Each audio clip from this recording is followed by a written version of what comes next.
Hello everyone, कैसे हैं आप सभी। स्वागत है आपका दी ऑनलाइन कोचिंग में। मैं हूं स्नेहा सिंह और आज की जो क्लास है एक तरह से हम बोल सकते हैं इस चैप्टर की लास्ट क्लास होने वाली है। जो चैप्टर हम पढ़ रहे थे कंट्रोल एंड कोऑर्डिनेशन, एनिमल्स में हमने पढ़ा था। अब हम प्लांट्स के में जो है पढ़ रहे थे और इसमें हम लोगों ने कुछ ऐसे हार्मोन्स के बारे में पढ़ा था जो कि क्या करते हैं, वृद्धि में सहायक होते हैं, यानी कि जो कि ग्रोथ को प्रमोट करते हैं, यानी कि ग्रोथ करवाते हैं प्लांट्स की। क्योंकि प्लांट के लिए दोनों चीज़ें ज़रूरी हैं। प्लांट में ग्रोथ भी ज़रूरी है, लेकिन ऐसा नहीं कि अनलिमिटेड ग्रोथ उसमें हो रही है, ठीक है। एक निश्चित दर से अगर उसमें वृद्धि हो रही है तो हमें उसे रोकना पड़ेगा, ठीक है। अनिश्चित दर से अगर उसमें क्या हो रही है, वृद्धि हो रही है, तो हमें उसे रोकना भी पड़ेगा। तो इसीलिए प्लांट्स में कुछ दो तरह के हार्मोन्स पाए जाते हैं। एक जो वृद्धि करवाते हैं, यानी कि वृद्धि यानी कि ग्रोथ को प्रमोट करते हैं, और दूसरी ओर एक ऐसे हार्मोन्स होते हैं जो कि वृद्धि यानी कि ग्रोथ को रेगुलेट करते हैं। तो हम लोगों ने कुछ 3 हार्मोन्स के बारे में पढ़ा था। कुछ ऐसे हार्मोन्स के बारे में मैंने पिछली क्लास में बताया था आपको, जिसमें जो कि क्या करते हैं, वृद्धि में सहायक होते हैं, यानी वृद्धि करवाते हैं, ठीक है। हेल्पफुल होते हैं काफ़ी ज़्यादा। जैसे कि वो क्या करेंगे, सीड को जर्मिनेट करने में हेल्प करेंगे, ठीक है। फ्लावरिंग करने में यानी पुष्पन करने में वो सहायक होंगे। जैसे मैंने साइटोकाइनिन के बारे में पढ़ा था, जिब्रेलिन के बारे में पढ़ा था, ऑक्सिन के बारे में पढ़ा था। तो ये कुछ कैसे थे जो कि क्या करते हैं, प्लांट में ग्रोथ को प्रमोट करते हैं, यानी वृद्धि में सहायक होते हैं। तो आज की इस क्लास में हम पढ़ेंगे इथाइलिन के बारे में, ठीक है। जो कि हम बोल सकते हैं कि प्लांट रेगुलेटर तो है ही, लेकिन प्लांट में ग्रोथ को प्रमोट भी करता है, ठीक है। यानी कि ग्रोथ को रेगुलेट भी करता है, यानी कि वृद्धि को क्या करता है, वो रोकता भी है, यानी वृद्धि रोधक भी है, लेकिन वृद्धि में सहायक भी होता है काफ़ी हद तक, ठीक है। तो ये थोड़ा हम बोल सकते हैं कि बहुत अजीब सी बात है, लेकिन मोस्टली इसको रखा जाता है उस कैटेगरी में कि ये क्या करते हैं, प्लांट में ग्रोथ को रेगुलेट करते हैं, ठीक है। क्लास को स्टार्ट करते हैं। सबसे पहले हम मोस्ट इम्पॉर्टेंट हार्मोन के बारे में पढ़ते हैं, जो कि हमारा इथाइलिन। ओके, इथाइलिन के बारे में पढ़ते हैं सबसे पहले, ठीक है। तो हम अभी जो हमारा टॉपिक है वो क्या है, वृद्धि रोधक हार्मोन, ठीक है। वृद्धि रोधक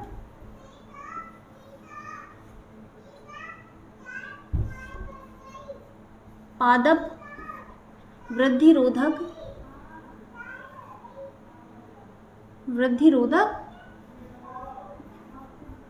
हार्मोन, ठीक है। Hormone plant growth regulator hormone, ठीक है।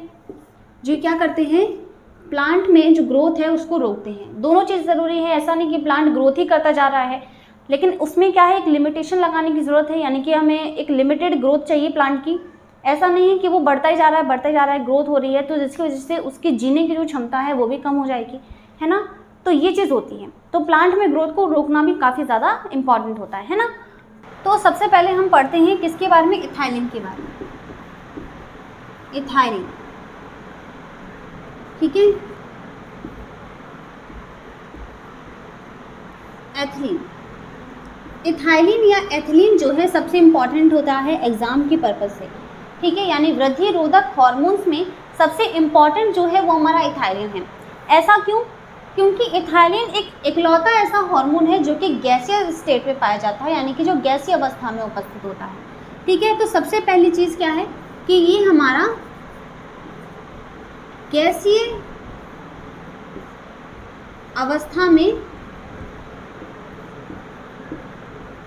पाया जाता है। ओके, इकलौता ऐसा हार्मोन है जो कि गैसीय अवस्था में पाया जाता है। तो इस पर आपसे क्वेश्चन पूछ सकता है एग्जामिनर कि बताइए ऐसा कौन सा हार्मोन है जो कि गैसीय अवस्था में पाया जाता है। तो आंसर आप लगा के आओगे इथाइलिन, ठीक है। इथाइलिन क्या करता है, कौन सी अवस्था में होता है, गैसीय अवस्था में होता है। क्योंकि जनरली सारे जो हार्मोन्स होते हैं क्योंकि वो लिक्विड फॉर्म में रहते हैं, है ना, लिक्विड फॉर्म में तो रहते हैं, लेकिन एक ऐसा हार्मोन है ये जो कि हमारे गैसीय अवस्था में पाया जा रहा है। ओके, गैसीय अवस्था में पाया जा रहा है। अब इसकी थोड़ी हिस्ट्री जान लेते हैं, और हिस्ट्री जानने से पहले मैं आपको बता दूं कि इथाइलिन आखिरकार करता क्या है। इथाइलिन ऐसा हार्मोन है जो कि क्या करता है, फ्रूट में जो फ्रूट्स होते हैं उनकी राइपिंग करवाता है। राइपिंग मतलब पकाता है। ओके, तो जो इथाइलिन होता है वो रिस्पॉन्सिबल रहता है किस चीज़ के लिए, फ्रूट्स में राइपिंग के लिए, यानी फ्रूट्स को पकाने में सहायक होता है। ओके, तो ये क्या करवाता है, ये फ्रूट्स की राइपनिंग करवाता है,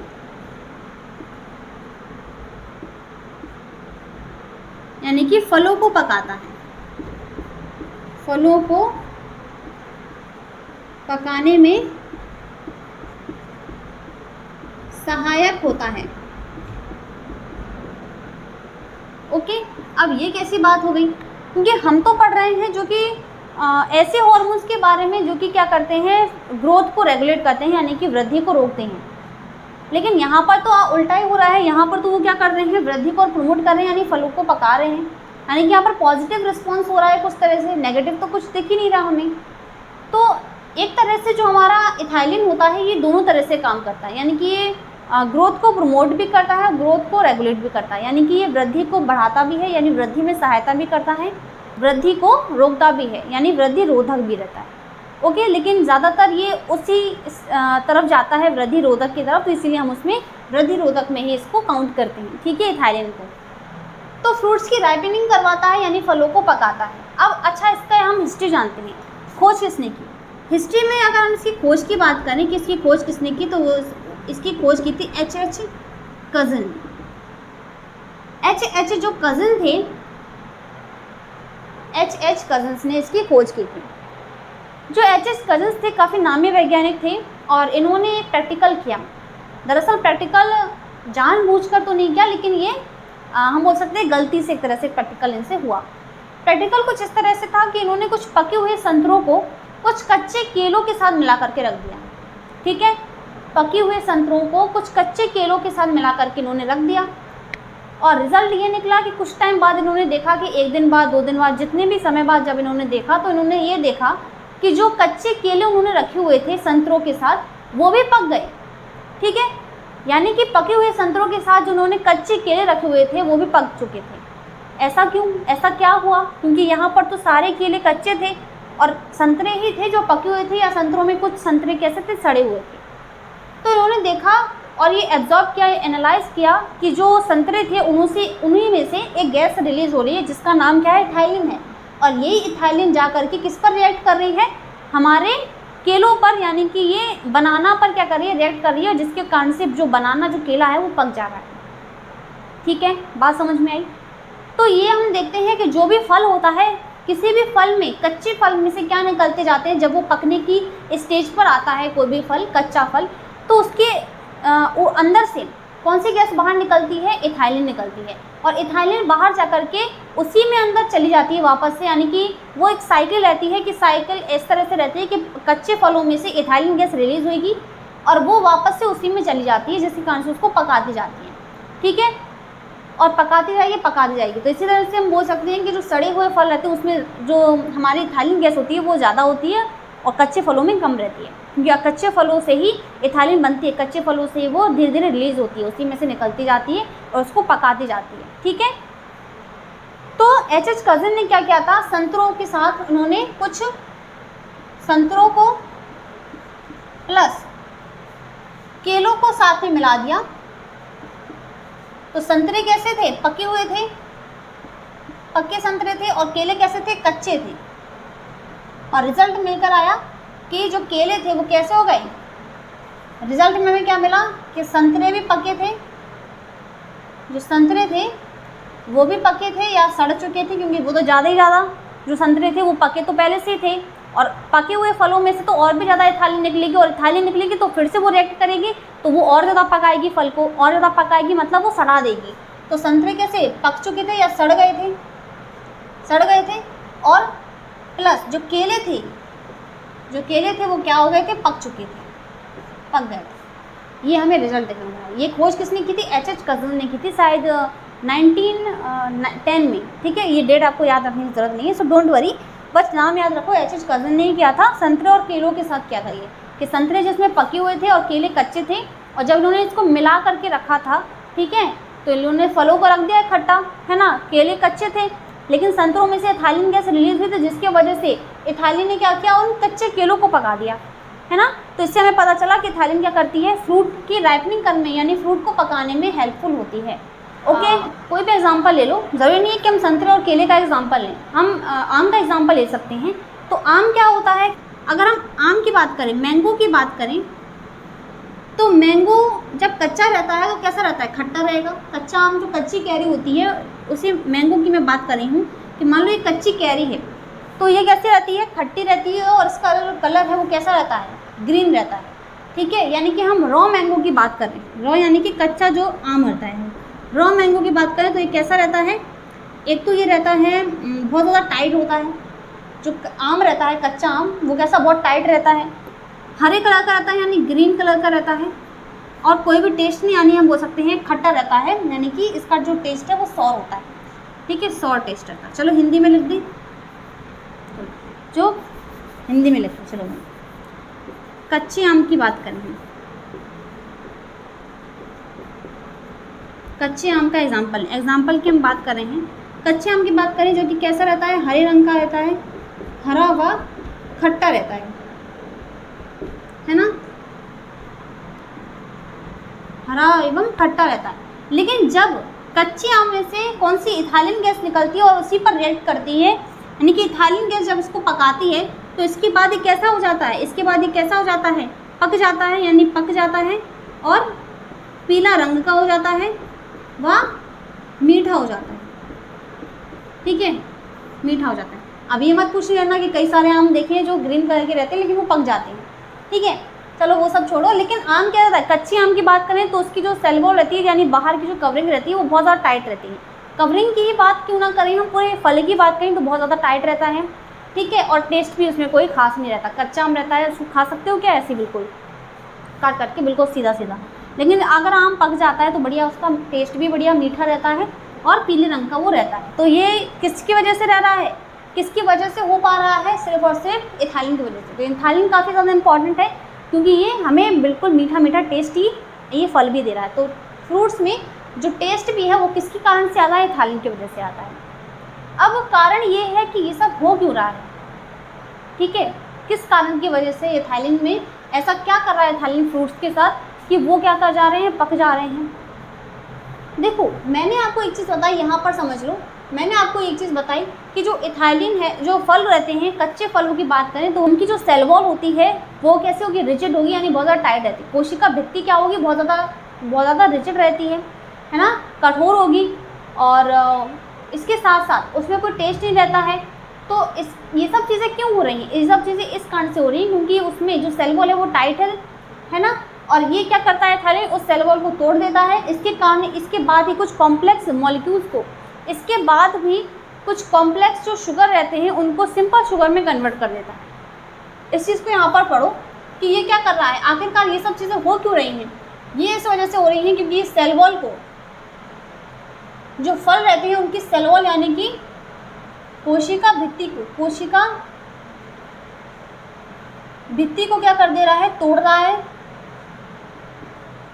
तोड़ देता है। कोशिका भित्ति क्या करता है, तोड़ता है, और साथ ही साथ क्या करता है, ये कॉम्प्लेक्स, यहाँ पर लिख लो, साथ ही साथ ये क्या कर रहा है, कॉम्प्लेक्स शुगर को, कॉम्प्लेक्स शुगर यानी कि जो जटिल, हम बोल सकते हैं शर्करा, जटिल शर्करा रहती है। जैसे एग्जांपल हम लेते हैं मंड का, ठीक है, स्टार्च का। तो स्टार्च जो होता है, जैसे स्टार्च हो गया, स्टार्च क्या है, कॉम्प्लेक्स शुगर है। कॉम्प्लेक्स शुगर यानी कि बड़े बड़े मॉलिक्यूल्स होते हैं शुगर के, ठीक है, बड़े बड़े जटिल शर्करा के मॉलिक्यूल्स होते हैं, अणु रहते हैं जो कि छोटे छोटे अणुओं में बदल जाते हैं, तो उसको हम सिंपल शुगर बोल देते हैं।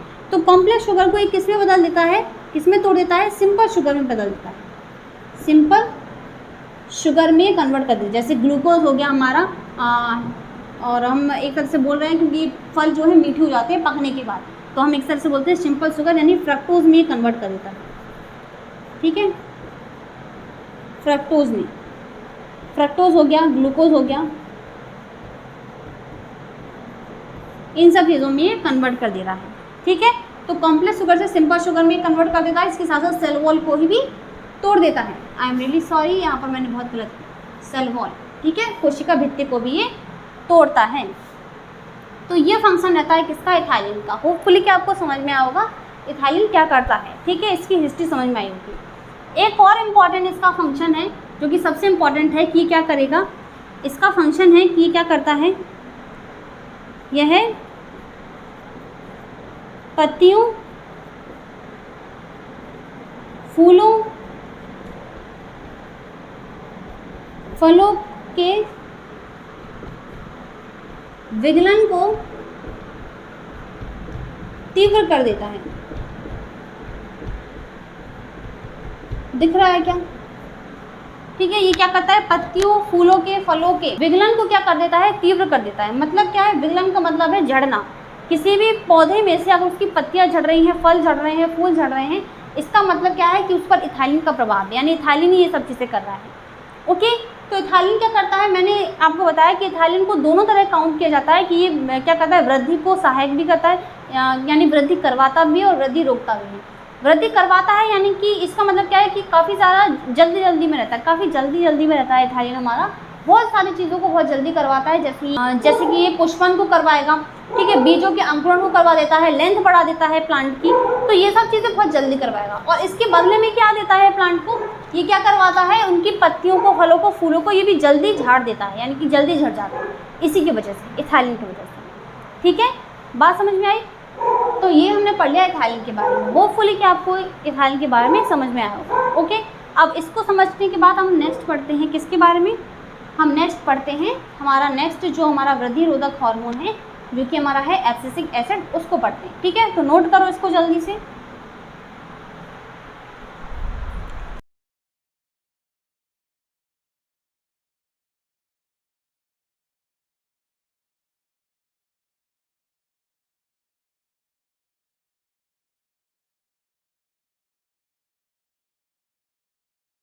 नेक्स्ट अब हम पढ़ते हैं एब्सिसिक एसिड के बारे में। तो हमारा दूसरा है एब्सिसिक एसिड, हिंदी में लिख दूं एब्सिसिक अम्ल। एब्सिसिक एसिड इतना तो इम्पॉर्टेंट नहीं है, लेकिन फिर भी ठीक है, क्योंकि वृद्धि रोधक हार्मोन है, लेकिन इसके बारे में कोई ज़्यादा नॉलेज हमें नहीं रखनी है। सबसे पहले अगर खोज की बात करें, अगर खोज ज़्यादा इम्पॉर्टेंट नहीं है, लेकिन फिर भी खोज की अगर हम बात करें तो खोज इसी की थी कांट्स ने किस में देखा था, उन्होंने कपास के पौधे में देखा था, इसमें कपास के पौधे में देखा था। ठीक है, हर चीज़ को तोड़ेगा, ये फोड़ेगा। और सबसे इम्पॉर्टेंट क्या है, इसके बारे में जो इम्पॉर्टेंट फैक्ट हैं वो दो ही हैं। एक चीज़ क्या है कि ये इसको स्ट्रेस हार्मोन भी बोला जाता है, स्ट्रेस हार्मोन।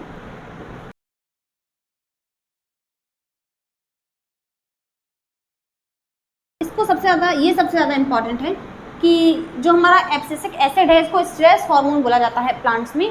क्यों? क्योंकि स्ट्रेस हार्मोन क्यों, स्ट्रेस है इसको, यानी कि हर चीज़ बहुत स्लो हो रही है या फिर बिल्कुल हो ही नहीं रही है, यानी कि प्लांट्स में फ्लावरिंग नहीं हो रही है।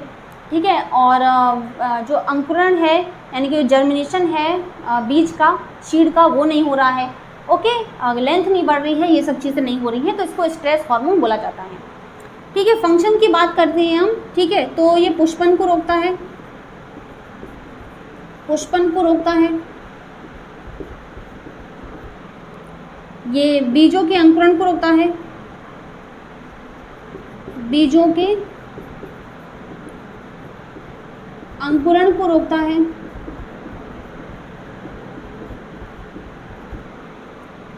लेंथ को यानी कि लंबाई, पौधे की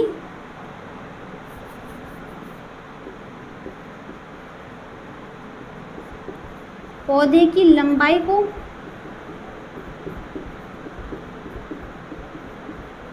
को रोकता है। ठीक है, अब लंबाई को रोकेगा मतलब ये सेल डिवीज़न यानी कोशिका विभाजन को रोकता है। क्या करता है ये, कोशिका विभाजन को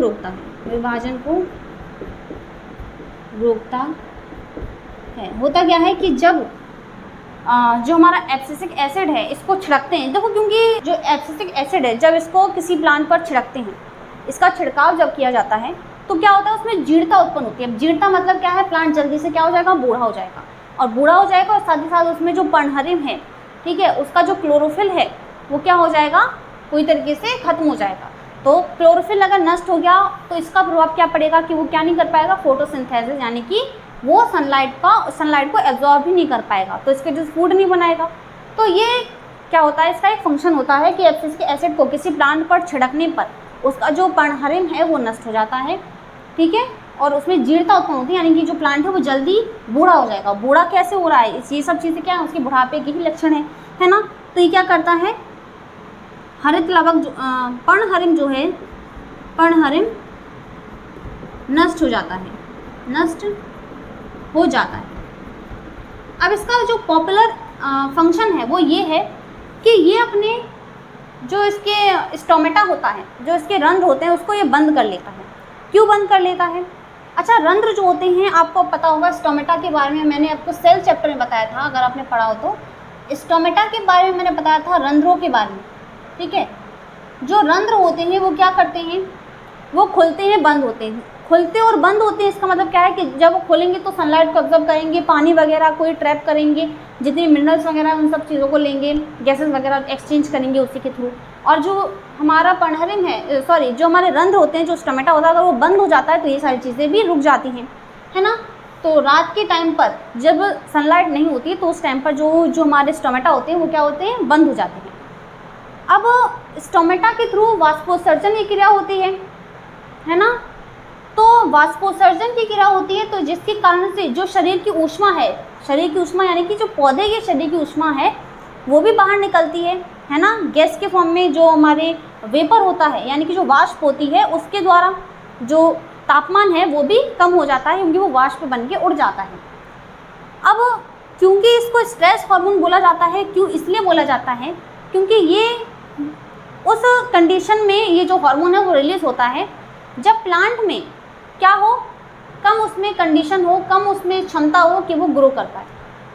मतलब क्या है इसका, कि मान लो कोई प्लांट है जो इतना उसमें क्षमता नहीं है कि वो अच्छे तरीके से वो सेल डिवीज़न कर पाए, अच्छे तरीके से वो जर्मिनेशन कर पाए, फ्लावरिंग कर पाए, पुष्पन कर पाए, फूल बना पाए, ये सब चीज़ें जब उसमें क्षमता नहीं होती है तो उसकी जो सारी एनर्जी है वो सिर्फ और सिर्फ उस प्लांट को जीने में, यानी कि जीवित रखने में ही लगाई जाती है, ना कि उसकी सारे फंक्शंस को करने में। अब हो क्या रहा है कि एब्सिसिक एसिड को कोई लोग नेगेटिव फॉर्म में लेते हैं, इसलिए क्योंकि ये क्या करता है, ये सब चीज़ें करवा रहा है, सारी नेगेटिव चीज़ें करवा रहा है, वृद्धि को रोक रहा है, तो उसको हम लोग क्या करते हैं, नेगेटिव फॉर्म में यूज़ करते हैं। लेकिन इसका सबसे ज़्यादा इंपॉर्टेंट ये है क्योंकि ये सारी जो एनर्जी है इन सब चीज़ों में ना लगा करके सिर्फ और सिर्फ प्लांट को जिंदा रखने में कर रहा है, ठीक है। तो इसीलिए इसको एक स्ट्रेस हार्मोन बोलते हैं। ये सबसे ज़्यादा इंपॉर्टेंट भी होता है, क्यों, क्योंकि क्या कर रहा है, क्यों एनर्जी कहाँ पे जा रही है, सेल डिवीज़न करने में एनर्जी जा रही है उसकी, प्लांट की, ठीक है, और फोटोसिंथेसिस करने में जा रही है।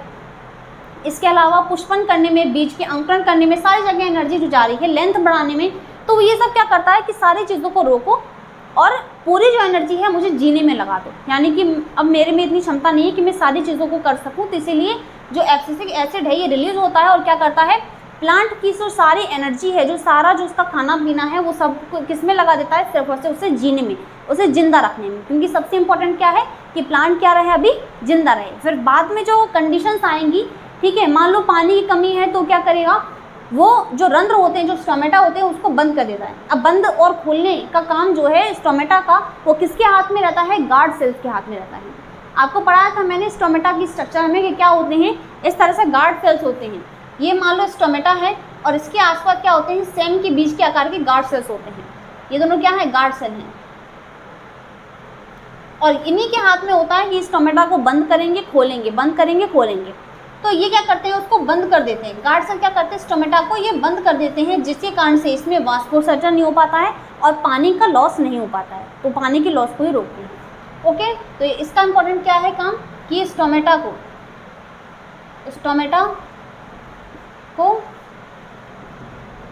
बंद करते हैं, बंद करता है,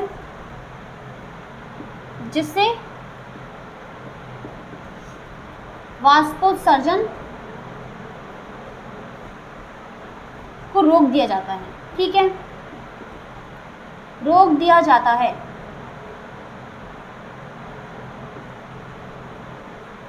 ओके। तो आपसे पूछेगा कि किस हार्मोन के कारण से जो स्टोमेटा है उन्हें बंद कर दिया जाता है या फिर वो बंद हो जाते हैं, तो वो आंसर होगा एब्सिसिक एसिड यानी कि एब्सिसिक अम्ल। ओके, तो ये किसका फंक्शन था? एब्सिसिक एसिड का।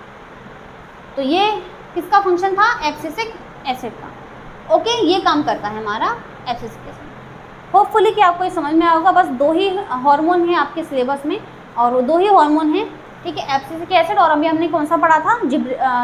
इथाइलिन।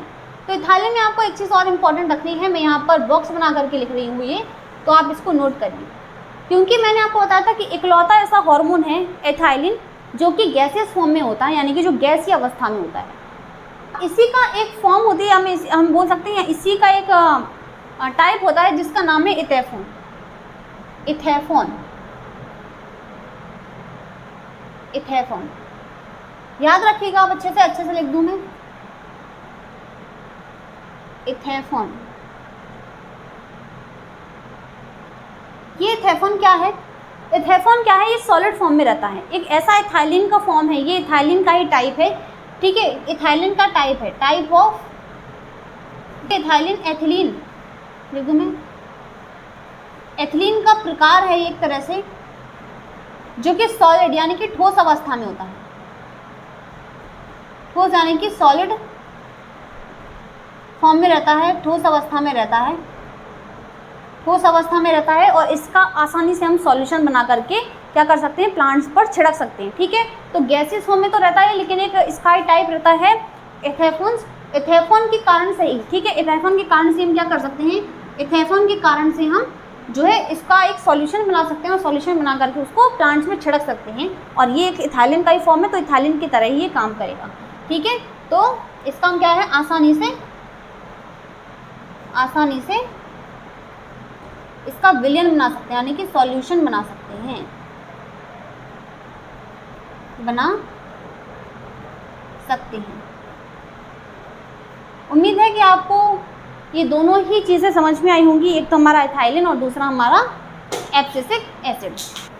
तो अब विदा लेते हैं आपसे, ठीक है, और अगले चैप्टर के साथ मिलेंगे, अगले टॉपिक में, ठीक है, अगले चैप्टर के साथ मिलेंगे हम सीधा। अभी हमारा जो चैप्टर था कंट्रोल एंड कोऑर्डिनेशन, ये खत्म हो चुका है, नेक्स्ट चैप्टर स्टार्ट करेंगे हम जल्द ही। तो मिलते हैं अगली क्लास में अगले नए चैप्टर के साथ, तब तक के लिए bye bye, take care and thank you so much.